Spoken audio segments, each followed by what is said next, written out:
பிஸ்மில்லாஹிர்ரஹ்மானிர்ரஹீம். லா இலாஹா இல்லல்லாஹு மலிக்குல் ஹக்குல் முபீன் முஹம்மது ரசூலுல்லாஹி வ ஸாதிகுல் வாஹிதுல் அமீன். மதிப்பிற்கும் மரியாதைக்கும் உரிய கூட்டத்தின் தலைவர் செய்யத் அடிமை அவர்களே, மாவட்ட செயலாளர் ராமநாதபுரம் மாவட்ட செயலாளர் மரியாதைக்குரிய அறிவழகன் அவர்களே, ஏர்வாடி நகர செயலாளர் சலீம் அக்தர் அவர்களே, மாநில இளைஞரணி தலைவர் மரியாதைக்குரிய KM ஷரீப் அவர்களே, தேவபட்டினம் ஜமாத் தலைவர் அவர்களே, ஒப்பிலான் ஜமாத் தலைவர் அவர்களே, மாரியூர் ஜமாத் தலைவர் அவர்களே, ஏர்வாடி ஜமாத் தலைவர் அவர்களே, திருப்பாலக்குடி ஜமாத் தலைவர் அவர்களே, நிறைய தலைவர்கள் வந்திருக்கிறீங்க. இந்த கூட்டத்திற்கு ஏற்பாடு செய்த பாட்டாளி மக்கள் கட்சியின் அனைத்து பொறுப்பாளர்களே மற்றும் ஜமாத்தார்களே, பல்வேறு ஊரிலிருந்து கூட்டம் கேட்க வந்திருக்கும் பொறுப்பாளர்களே, உங்கள் அனைவருக்கும், சகோதர சகோதரிகளே, உங்கள் அனைவருக்கும் சலாமுன் அலைக்கும் என்று கூறிய முறையை ஆரம்பம் செய்கிறேன். பெருமானார் பிறந்த தின விழாவை நாம் இன்று நேற்றல்ல பல ஆண்டுகளாக கொண்டாடி வருகிறோம். இது இஸ்லாமிய ஷரியத்துக்கு உட்பட்டதா என்றால், இஸ்லாமிய ஷரியத்தில் அப்படி ஒன்றும் பெருமானார் விழா கொண்டாட வேண்டும் என்று கட்டாயம் இல்லை.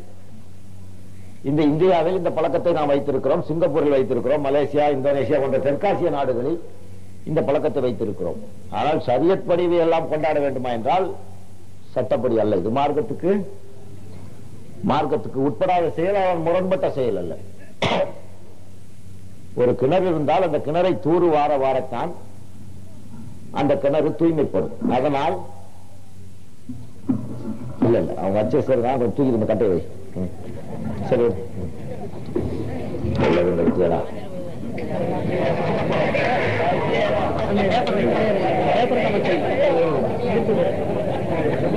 தெற்காசிய நாடுகள் அல்லாத நாடுகளில் இதை கொண்டாடும் வழக்கம் இல்லை. ஒரு கிணறு இருந்தால் அந்த கிணற்றை தூறு வாரத்தான் தூய்மைப்படும். அதனால் நாம் இந்த விழாக்களை கொண்டாடுகிறோம். இந்த விழாக்கள் மூலமாக நாம் ஒன்றரை கலக்கிறோம்.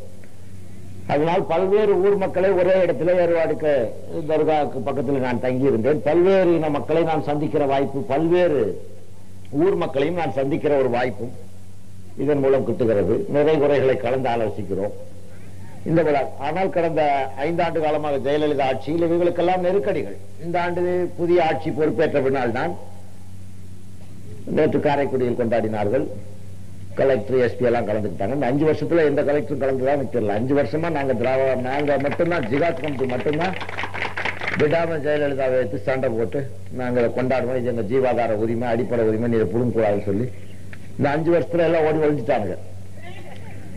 எல்லா ஜமாத்தும் ஒழிஞ்சிட்டான்.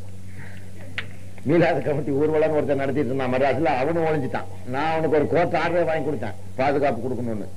இந்த வருஷம் 3-4 வருஷமா விட்டான். இப்பதான் இந்த வருஷம் அதை போய் கலைஞர் எல்லாம் கலந்துருக்காங்க.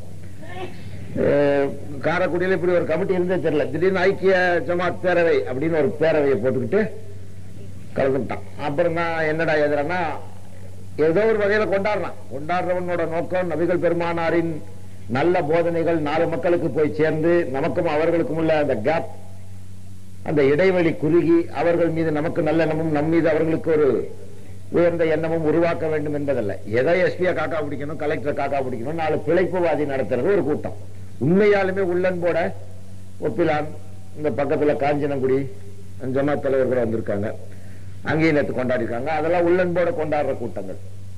ஏதோ ஒண்ணு இந்த 5 வருஷமா அதை நம்மளால ஒடுக்கி வச்சிருந்தாங்க அந்த அம்மா.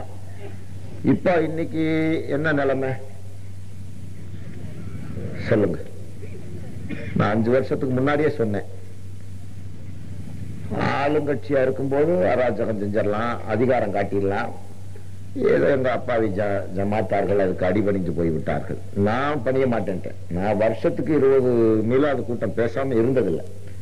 5 வருஷத்துல கிட்டத்தட்ட 200 கூட்டத்துக்கு மேல பேசிட்டேன் 5 வருஷத்துல. அதுல ஒரு 150 கேஸ் என்னமோ ஃபால்ஸ் கேஸ், அது எனக்கு குப்பை.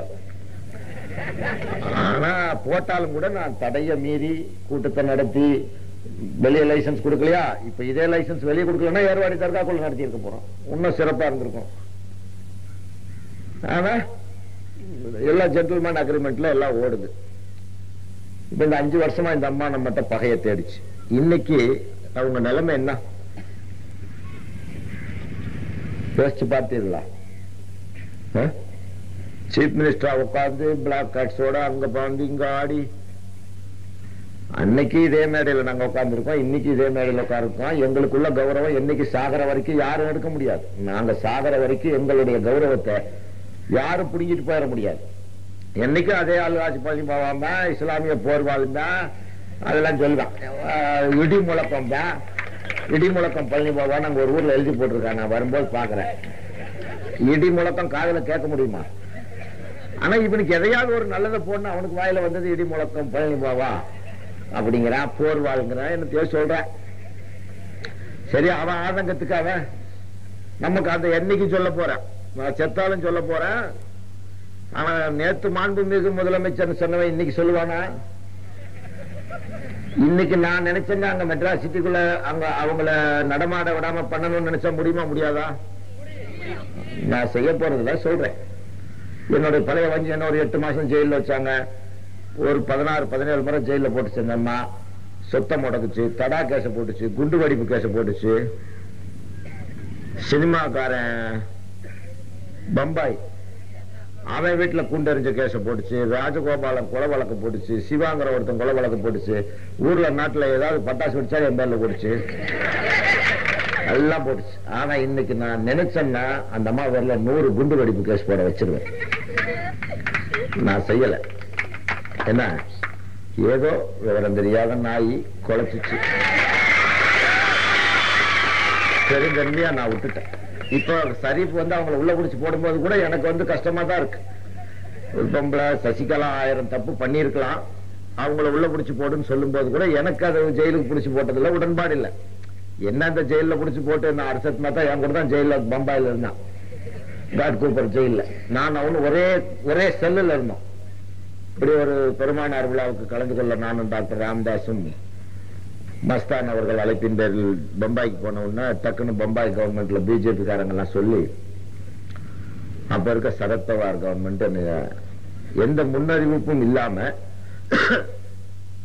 நான் எழுதின ஆர்டிக்கல் மலையாளத்துல வந்துச்சு, மனோரமால வந்துச்சுன்னு சொல்லி மராட்டி அரசு பிடிச்சி நீ உள்ள வச்சான். அப்புறம் அந்த கேசவம் போர்டுல இப்ப நஷ்டீட் போட்டு என் பக்கத்துல தான் அர்ஷத் மேத்தா இருந்தான். அவனுக்கு எனக்கும் தேசாயின்னு ஒரே வக்கீல் வச்சோம். அப்ப நான் அவன்கிட்ட பேசி பழகி, என்னடா சமாச்சாரம் இப்படின்னு, உன்னை விசாரிக்கிறவன் பூரா ஐபிசி படிச்சவன்டா, ஒண்ணுக்கு பூரா பேங்கபிள் லா, பேங்க் லா படிச்சவன், கமர்ஷியல் லா அது எவனுக்கு தெரியல. அப்படி உள்ளவனை இன்வெஸ்டிகேஷன் அனுப்பி சொல்லி கோர்ட்ல கேள்றானோ. அவன் ரிசர்வ் பேங்க்ல இருந்து வர ஆரம்பிச்சான். ரிசர்வ் பேங்க்ல இருந்து வரவனுக்கு இன்வெஸ்டிகேட்டர் பவர் இல்லடான்னு சொல்லி டக்குன்னு போட்டு அவன் பெயில வந்தா. இன்னைக்கு அவன் லக்ஸஸ் கார்ல பந்தாவா சுத்துறான். இந்தியாலேயே பெரிய கொள்ளை அடிச்சான். இதெல்லாம் சும்மா குப்பை, ஒண்ணு செஞ்சிட முடியாத நாட்டு சட்டங்கள் எல்லாம் ஒயிட் காலர் கிரைம். மீறி போனா 40% டியூட்டி கட்டிடுறேன், 40% டாக்ஸ் கட்டிடுறேன்னு ஒத்துக்கிட்டா அவ்வளவு தீர்ந்து போச்சு. 100 கோடி கொள்ளை அடிச்சிருக்கேன் கேஸ் போறீங்க, எங்க 40 கோடி நானு டாக்ஸ் கட்டி போடுறேன். அது வருமானம். கொள்ளைங்கிறது என்ன? வருமானம் தான். அதுல கொள்ளையா கருப்பு பணமா வெள்ளை பணமாங்கிறதுலாம் கணக்கு இல்லை, இன்கம், அவ்வளவுதான். அது எப்படி கொண்டு வந்தாங்கிறத கேட்கணும் தெரியாம பண்ணிருப்போம். எதற்காக சொல்ல வருகிறேன் என்றால், இந்த விழாக்களை யாரும் தடுத்து விட முடியாது. இங்க இல்லைன்னா ஏதாவது ஒரு குக்கிராமத்தில் நாங்க நடத்திட்டு தான் போறோம். இது எங்களுடைய ஜீவாதார உரிமைகள். இதில் பல அரசுகள் தலையிட்டு தோல்வியை தான் கண்டனவை ஒழிய வெற்றியை காண முடியவில்லை. இதற்கெல்லாவற்றுக்கும் காரணம் நாம ஒவ்வொரு மேடையிலும் பல அரசியல் கட்சிகளை காரணம் காட்டிவிட்டோம். ஆனால் இஸ்லாமிய சமுதாயமே, உன்னிடம் கை நிறைய குற்றமூட்டைகள், உன்னிடம் உள்ள குறைபாடுகள், குற்றங்கள் அல்ல குறைபாடுகள், அந்த குறைகளை நீங்கள் நீக்கினால் ஒழிய உங்களுக்கு விடிவு காலம் இல்லை. இப்பொழுது நான் 50 ஆண்டை நெருங்கி கொண்டிருக்கிறேன். இன்னும் 2 மாசத்துல எனக்கு 50 வருஷம் முடிஞ்சிடும். இன்னொரு 10 வருஷத்துக்கோ 5 வருஷத்துக்கோ இன்ஷால்லா உயிரோடு இருக்க போறோம். அதுக்கப்புறம் எனக்கு முன்னாடி இன்னொரு பழனி பாபானி அவனை கத்த போறான், ஏதோ ஒண்ணு பண்ண போறான். எனக்கு முன்னாடி எத்தனையோ பேர் கத்திட்டு போயிட்டான். உங்களிடம் உள்ள குறைபாடுகளை நீங்கள் நீக்கினால் ஒழிய சமுதாய மக்களே உங்களுக்கு விடியல் இல்லை. உங்களுடைய விடியல் வேறொருவன் கையில் இல்லை, உங்கள் கைகளுக்குள், உங்கள் உள்ளங்களுக்குள், உங்கள் ஒன்றுபட்ட ஒரு அமைப்பின் கீழ் தான் உங்களுடைய விடியலை நீங்கள் காண முடியுமே தவிர, இன்னொருவன் வந்து விளக்கேற்றி வைப்பான் என்று நீங்கள் நினைத்துக் கொண்டிருந்தால் காலம்பூராம் நீங்கள் ஏமாந்து இருளிலேயே இருக்கப் போகிறீர்கள் என்பதை மட்டும் நான் தெளிவாக சொல்லுகிறேன். அடுத்த ஓராண்டுக்குள் யார் இருப்போமோ தெரியாது. என்ன முந்துதோ திரி முந்துதோ, நாம் தக்தீரை நம்புகிற மக்கள். ஆனால் உங்களுக்கு நான் கடந்த 30 ஆண்டு காலம் பணியாற்றி விட்டேன். என்னுடைய 17 வயதிலேயே உங்களுக்கு பணியாற்ற புறப்பட்டு விட்டேன். என் இளமை பூராவும் வீணடித்தேன். சுமார் 136 சிறைகளை கண்டேன். 180க்கு மேற்பட்ட நாடுகளுக்கு ஓடினேன். ஒவ்வொரு குக்கிராமம் வந்து கூவி அழைத்தேன். உங்களுடைய குறைபாடுகள் என்ன என்பதை என்னை விட தெளிவாக தெரிந்து கொண்டவன் உங்கள் சமூகத்தில் இன்னொருவன் நிச்சயம் நான் பார்க்க முடியவில்லை, இருக்கவும் முடியாது. இருந்திருந்தால் அவனை நான் சந்தித்திருப்பேன். அரசியல் கட்சிகளை நம்பி நம்பி நம்பி நாம் பல குதிரைகளை மாற்றி விட்டோம். நான் கூட அரசியல்ல பல திமுகவுக்கு பேசியிருக்கேன், பாமகவுக்கு பேசியிருக்கேன். ஆனா நான் எந்த அரசியல் கட்சியிலும் உறுப்பினராக இருக்கவில்லை. எம்ஜிஆரோட ஃப்ரெண்டா இருந்தோம், இந்திரா காந்தி கிட்ட போறோம், எல்லாம் பழகணும். எத்தனையோ குதிரைகளை மாற்றி இருப்பேன். ஆனால் என் பாதையை நான் மாற்றியவன் அல்ல. 30 ஆண்டு காலமாக நான் பல அரசியல் குதிரைகள் மீது சவாரி செய்திருப்பேன், பல குதிரைகளை செலுத்தி இருப்பேன். ஆனால் என் பாதையோ குறிக்கோளையோ கொள்கையோ நான் மாற்றிக்கொண்டவன் அல்ல. அதை மாற்றம் தெளிவாக தெரிந்து இன்னைக்கு பாமக கூட ஏறுவேன், நாளைக்கு தமாக கூட ஏறுவேன், இல்லைன்னா நானே ஒரு சொந்த அரசியல் கட்சியை பிடிச்சி அது மேல ஏறுவேன். அது என்னுடைய குதிரை மாற்றமே தவிர என் கொள்கை மாற்றமோ என்னுடைய பாதை மாற்றமோ அல்ல. நான் பாதையில் தெளிவாக இருக்கிறேன். என் அடைய வேண்டிய குறிக்கோள், என்னுடைய லட்சியங்கள், இவைகளில் நான் மிக மிக தெளிவாக 30 ஆண்டுகளுக்கு முன்னால் இளமையோடு எதை சொன்னோனோ அதைத்தான் இன்றும் சொல்லுகிறேன். அந்த சொல்லும் போது அன்று சொன்னதற்கும் இன்று சொன்னதற்கும் இடைப்பட்ட அந்த காலகட்டத்தில் நான் கடந்து வந்த பாதைகள், குறுக்கீடுகள், கொடூரங்கள், அடக்குமுறைகள், வஞ்சிக்கப்பட்ட வஞ்சகத்தன்மைகள், எத்தனையோ சிறைமேடுகள், எத்தனையோ சித்திரவதைகள், இவ்வளவையும் கடந்திருந்தாலும் துணி குறையாது. அன்று எப்படி இருந்தனோ அதை போல 100 மடங்கு அந்த குறிக்கோளையும் லட்சியத்தையும் அடைய நான் வெறியுள்ளவனாகத்தான் இருக்கிறேன். அந்த வெறி என்னிடம் துளியளவும் குறையவில்லை. இதற்கெல்லாம் காரணம் இஸ்லாமிய மக்களாகிய உங்களிடம் உள்ள ஒரு பெரிய குறை.